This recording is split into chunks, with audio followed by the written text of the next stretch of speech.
Airstrike. This particular new version of investing. This was my first time kind of hearing this. I was in some Clubhouse rooms. For those of you who are on Clubhouse, you can add me at Audio Airstrike. Shameless plug. So when I heard about NFTs, I was intrigued, but I was kind of confused too. I said, well, how can I maximize this opportunity that a lot of people don't know? So, a lot of people probably gonna know about it after this episode. You giving the game away. So one thing I wanted to ask you is, what exactly is NFT? So it's called a non-fungible token. Essentially, it's a way to authenticate whether or not something came from the creator. So a good example is like, how many Mona Lisa pictures are there in the world? There's so many duplicates. There's like photos on basically on Pinterest, on Instagram of the Mona Lisa. However, how many of them actually have value over $1 million? There's only one, which is the one currently in the Louvre. So it's kind of like that, where basically artists can mint their art and then post it on like websites such as OpenSea, Rarible, Mintable, Foundation, and then the curated ones, which is like Super Rare and Nifty Gateway. So essentially, if you love an artist, you can collect one of their pieces, or you can get very involved in the collectibles market, where basically there's like cyberpunk, little AI generated characters and stuff. So they released only 10,000 of those years ago, and now they're worth millions. I think there was one that just sold for like 6 million recently. So it kind of shows how powerful the collectibles market is, because it plays off of scarcity, and it also plays off of the idea of collecting a little bit of history. Like, history was just made this week because of Blau. He basically released an album off of Origin, and essentially he released the first kind of like big NFT album release, where the top bidder that got the platinum album I think he bidded 3.6 million. So it kind of shows how powerful it is to actually have an authentic digital asset. And it's just growing more and more as more people hear about it, because it's freeing a lot of artists to basically showcase their art to a new demographic of people and collectors. That is huge. It's huge. It's huge. All the celebrities are in it too. Like Lindsay Lohan released something. Grimes released a bunch. I think Grimes pieces sold for over $1 million. She released a bunch. I think she did a drop this week. So a lot of the celebrities are in it. Like Drake Bell's thinking about doing an album, the Lost album of sorts for it too. So it's a lot of people boomerang back into the space. Like, I was just in the Clubhouse with Diplo and MC Hammer and Deadmau5, and I'm like, is this for real? Like, oh my God, this is amazing. So all the creatives are coming in together and just bring up other artists, and it's just so amazing to have this kind of community and collaboration. Yeah, that is huge. That's huge for a creative. Because especially now with the algorithm moving around on a lot of social media platforms, where is the leverage to really create and maximize your wealth? And if NFTs are the next best thing to go, then I feel like we're right on the floor level of this thing. This is something that could really blow up fast and shoot straight up. Because if you think about the amount of creatives that could get their hands on this, we're not just talking about musicians. We're talking about filmmakers. We're talking about other YouTubers. We're talking about painters, artists, the number of different things. Now I can take a painting, digitize it, make sure it's very, very rare, only make it exclusive to that NFT market, let it sit there, and there's that huge potential of it selling for a multi-million, if possible, digitally. Okay, almost I think no, I want to bring you back in. So it's just investing in stocks, and it's just investing in altcoins. Majority of them will not really gain value. So it's about being smart about your investment. So the thing is this, like, there's a lot of, if you think about it, there's just a lot of collectible cards. Like there's a lot of Pokemon cards, right? But how many of them have value? Like a good example is like Magic cards. How many Magic cards exist in the world? And then I think it was like the Black Lotus that's like really, really valuable because of how powerful it is. So if you think about it, yeah, there's a lot of NFTs in the world, but then how many of the NFTs have the value of like a Black Lotus? Or in the case of Pokemon, it's like how many of them have like the value of a holographic Charizard? So yeah, there's a lot of NFTs in the world, but it's about basically figuring out which ones you want to invest in or which ones you want to own. Truthfully, a lot of collectors get in this space because they want to own the piece. Like Drake mentioned that basically he ran out of wall space to collect a lot of art, but he just loves collecting. And now with NFTs, you don't have to worry about fires. Like the people that had like the fires in California where all the art just basically went up in smokes, or like just a lot of things that has happened through the years. And now it's like with NFTs, it's like in your wallet. So you can actually, it's less liability, but at the same time, you have to realize, it's just like Pokemon cards. You're just placing your bets on a speculative market that's hyped up right now. This is like a huge NFT bubble. And from my experience in tech, it's just like this big hype, and then eventually it decompresses for a little bit, and then it kind of matures.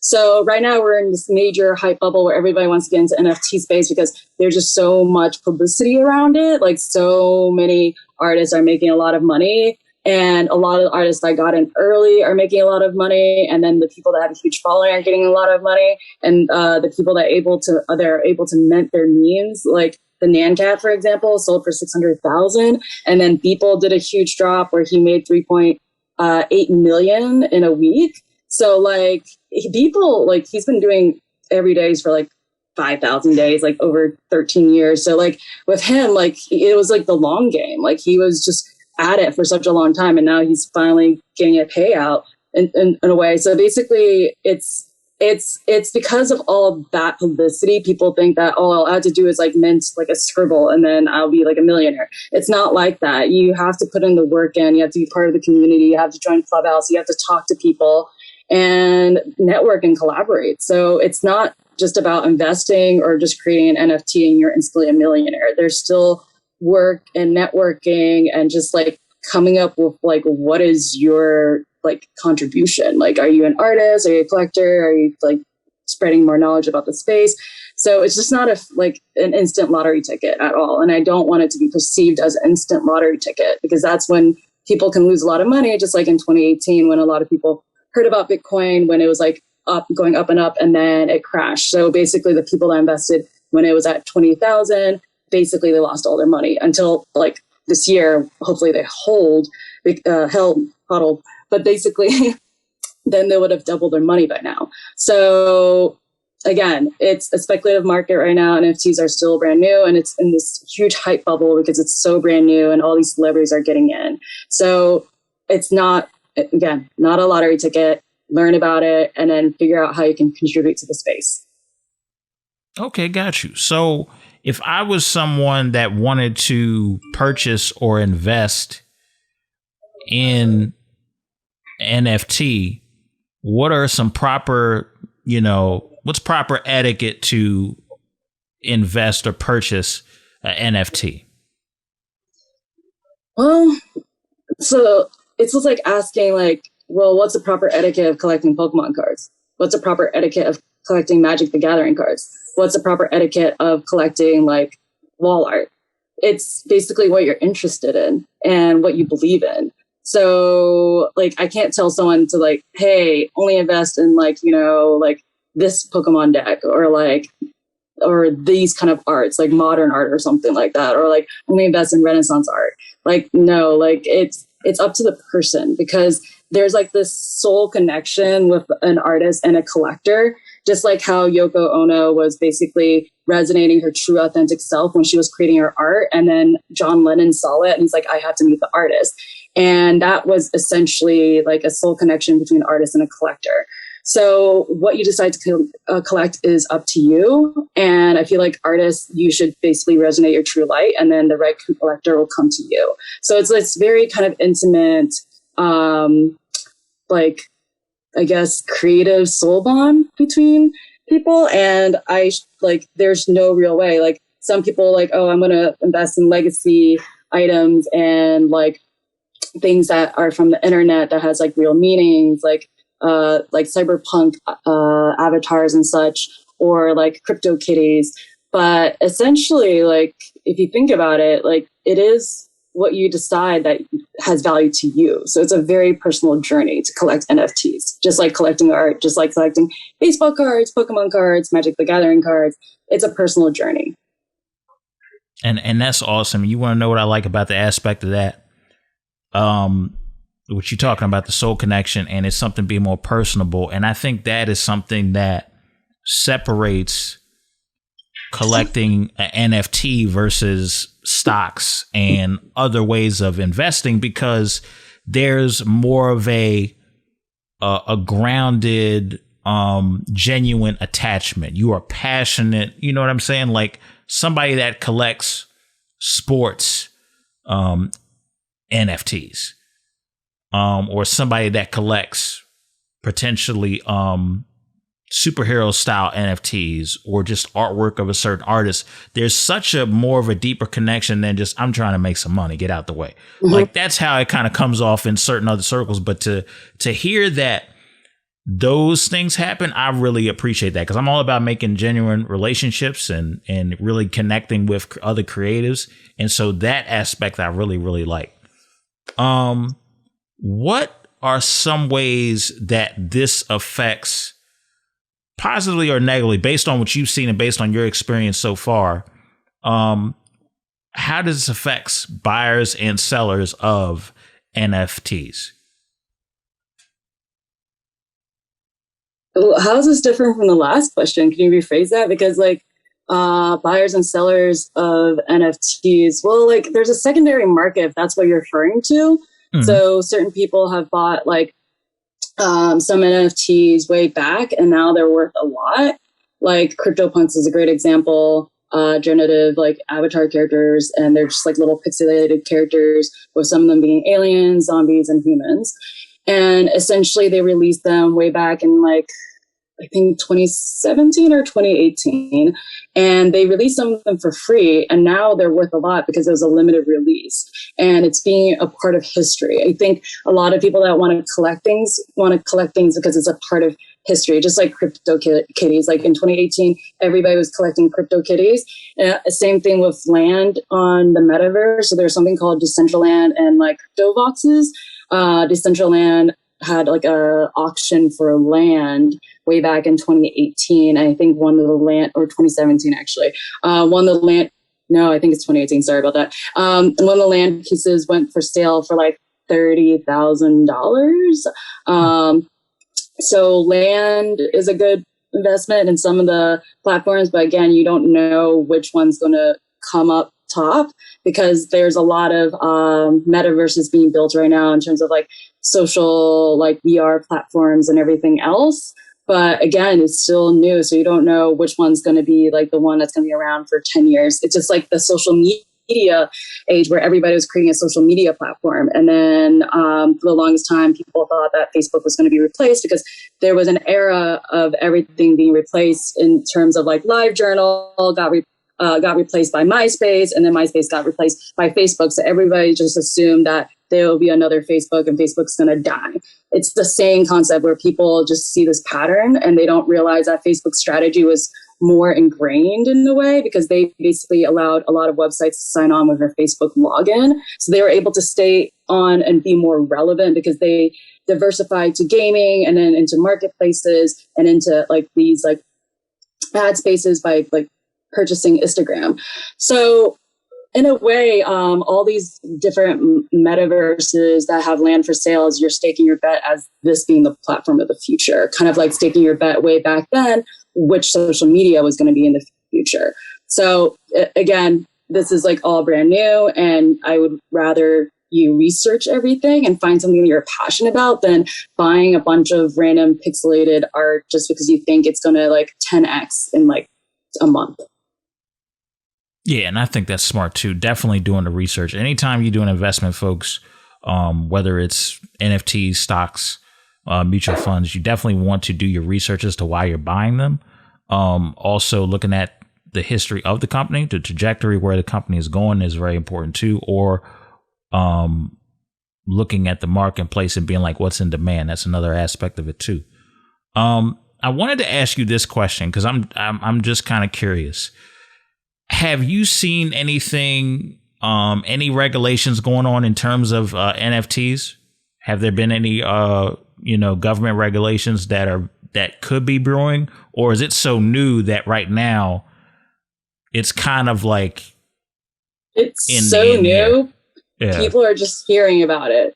So aside from taxes for artists, basically, if you keep it in crypto and into the platform, it's like basically I actually am not an accountant, and accountancy kind of like it's totally out of my realm, but there could be some tax stuff for people that post their art and then withdrew it into fiat and stuff like that. So just talk to an accountant that's very well versed on blockchain and crypto and NFTs. I think if you're an accountant or an accounting student or going to graduate soon, I would study the crypto NFT laws because I know there's going to be a huge flood of people looking for accountants that have NFT skills. So I'm one of them. So yeah, like if I was a student studying accountancy, this is a good space to go in and actually place your bets because I think this is going to blow up pretty soon for the need for accountants that understand the crypto market. But yeah, like again, like regulation, it's so new. Like most people are just hearing about it. So like the first video on YouTube was like a year ago. It was like how to set up an OpenSea account on NFTs. And then majority of the videos that are posted on YouTube has been like 6 months old, like talking about NFTs. So NFTs was a concept that was like created, that was like more talked about in 2018 with like CryptoKitties, because it was like the first kind of giant NFT where you're able to own these like crypto cats. And it just basically blew up from there. So like it was kind of like the test bed of whether or not this will catch on, and then sure enough it did. And now it's just like it's basically waiting and seeing what happens next for the most part in terms of the regulation side, because there's all these news coverage that the government probably is looking into this, because just like the headlines being so money heavy with like Grimes and like Blau's releases and like their sales and people's sale, it's going to catch a lot of eyeballs. So on the regulatory side and the financial side, that is out of my wheelhouse as a creative and someone that works in the tech space. I can definitely talk tech, VR, art, Burning Man, travel with you guys, but that's totally out of my wheelhouse.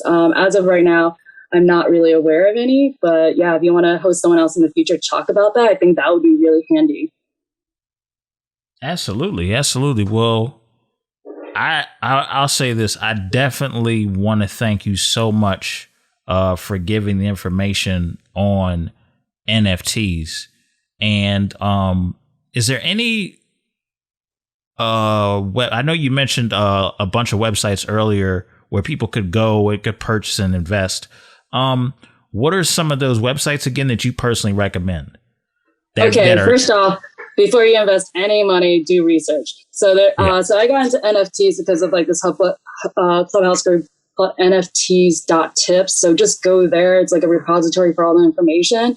Jump to Clubhouse, learn everything. Clubhouse is an app on iPhone only right now. So get yourself an iPad. It'll eventually go to Android, because I saw on the careers website that they're looking for Android developers. So that's going to be rolled out probably soonish. Anyways, and then I would also basically do research into like the history of some of the NFTs, like cyberpunks and like CryptoKitties, to understand why they have value, and also research into basically the different websites. Like there's OpenSea, there's Rareable, there's Mintable, and there's Super Rare, and there is Nifty Gateway. So before investing any money, I would highly advise people like researching different websites, different artists, and also researching something called gas fees, where basically every time you buy art, you pay a gas fee because of the minting costs and like the mining costs. So there's that component, and the gas fees changes by the hour and like basically by the day. So some days, depending on what the crypto market's doing, it could be like $200 to buy a piece or mint a piece. But then other times and other days, it could be like $40. So just be cognizant of that and basically realize that it is such a new space. So don't jump in and just buy all the NFTs that you can buy. It's like essentially buying a ton of lottery tickets. It's like basically those times when the lottery is like hitting astronomical numbers, like 500 million or something like that. And then everybody and their moms and their dogs are buying lottery tickets, and they're buying like 200 of them or something like that in hopes of winning. Don't do that with NFTs. Do your research and figure out like who the big players are and basically what they're investing in, and follow the trends and just get knowledgeable about the space. That's the best advice. Like, don't go just buying some NFTs just because it has an NFT. That's just like buying a bunch of Beanie Babies, kind of just hoping one of them will be valuable, kind of. So like, do your research, invest in something that's really good, and don't just get caught up with the hype right now, and just don't feel like you're also missing out because this is all brand new. Like, a lot of people are just hearing about it now. Like, I've been really grateful about hearing about it in the time of like, CryptoKitties. And then I was pitched about it like 2018 by a friend to like have some of my VR art on his platform in 2018. I just did not understand it. So now it's really matured. So the idea was kind of like forming more, and like platforms were developed around the idea in 2018, and now it's being executed, and it took like 3 years.